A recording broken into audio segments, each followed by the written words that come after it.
Hello, sysfailure here again, and welcome back to the Ultimate Command series. A couple of things first off. Apologies, it's been so long since the last episode. I actually have about 9 episodes lined up for recording, but I've not really had a voice the past couple of weeks, and this is about the first of it coming back. And it's still a bit of a push. Secondly, those of you who found these videos in the past through Reddit, thanks for that. But in future, I won't be posting them on Reddit. I'm not going into why in this video, that's for another video. But on with the tutorial. Right then, so today's episode is about the command Replaceitem. That first came in 1.8 or snapshot 14W26A. One thing I want to mention, if you download this, which will be in the description below, these now all actually have the syntax for the various different commands. So in the case of this one, it actually has a slightly different one in both, as there's one for blocks and one for entities. And all of them have been updated for that when you have a download and have a look at it. And all future ones will also have that as well. Right then, so the replace item command, what does it do?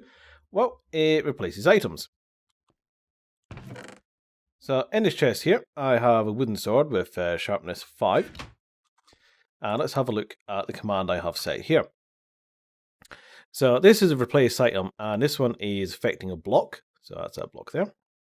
The coordinates, your X, Y, Z, so that's -1 on the Z. And once it's targeted that block, it's targeting slot.container.13, which is this one there. So you go 13, 12, 11, 10, 9. 8, 7, 6, 5, 4, 3, 2, 1, 0, as they always start on 0. So it's not just containers and stuff, you also could affect entities, and they all have various slots, such as for armor, for chests, feet, horse have saddles, villagers have slots, ender chests have slots, and containers, obviously, as this one here. So, as it says, targeting 13. And then we have our item, which in this case is Minecraft Diamond Sword. One of those, and this is the amount. Or in so that's one of them, but this is the damage visor, which in this case is 1,000, as I want one that's just 1,000 damage.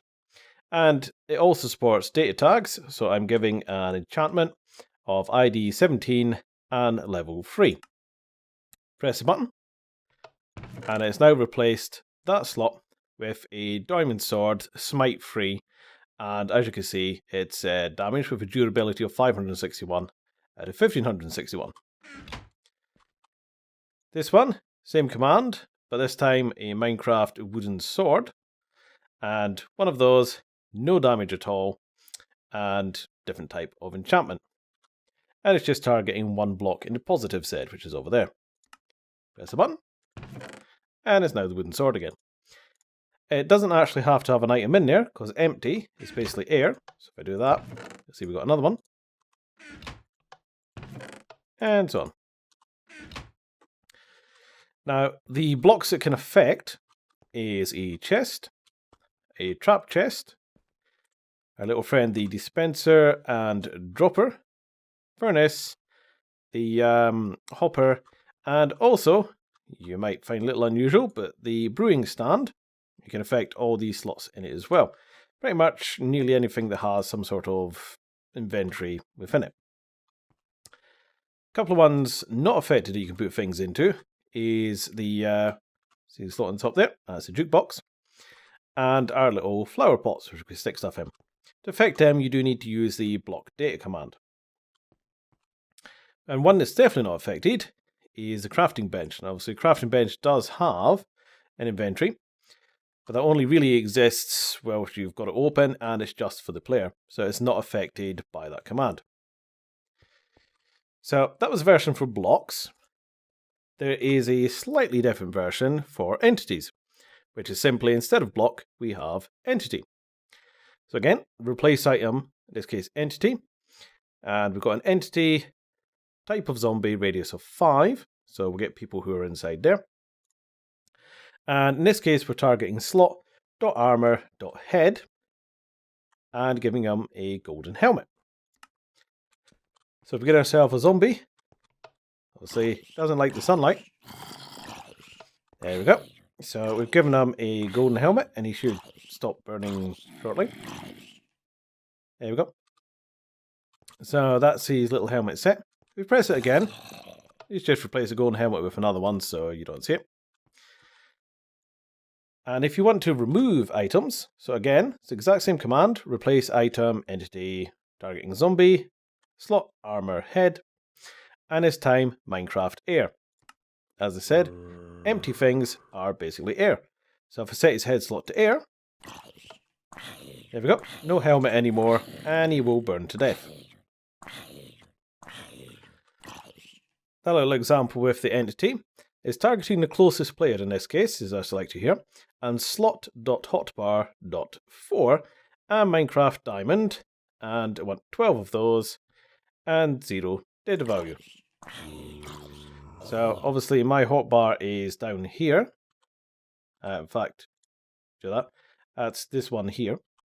So if I press the button, I now have 12 diamonds in my middle slot, right there.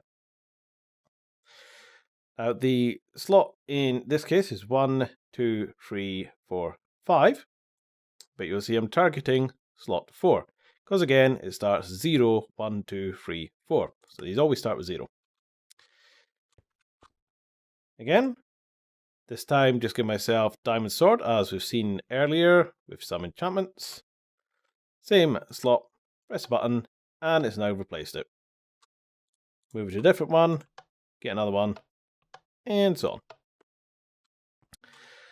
Now, a couple of final little unusual ones, and somehow I have lost that. I'm gonna have to put it on. Ender chests are not actually blocks like chests.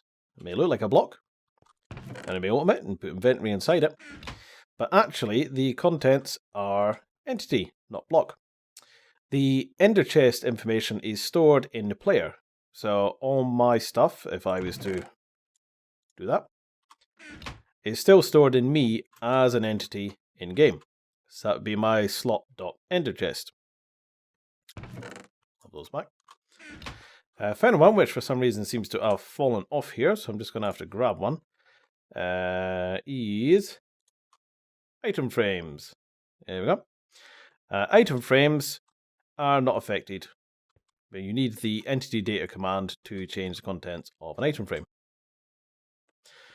There we go. So that's the replace item command. Runs on, as it says, blocks and entities. It's 2 modes. As mentioned earlier, this is all downloadable in the description beneath, and all the syntaxes are stored inside these for you to have a look at. So I hope you found that useful. Next episode will be coming a lot quicker than this episode did. And as per usual, thanks for watching and bye-bye. Right, so it's a little platformer game, and I quite like the art style actually. This is your cheery mind, and in case you didn't know, space does not actually jump. The amount of times I keep hitting space every time I want to jump. But what that does is just switch back and forth between the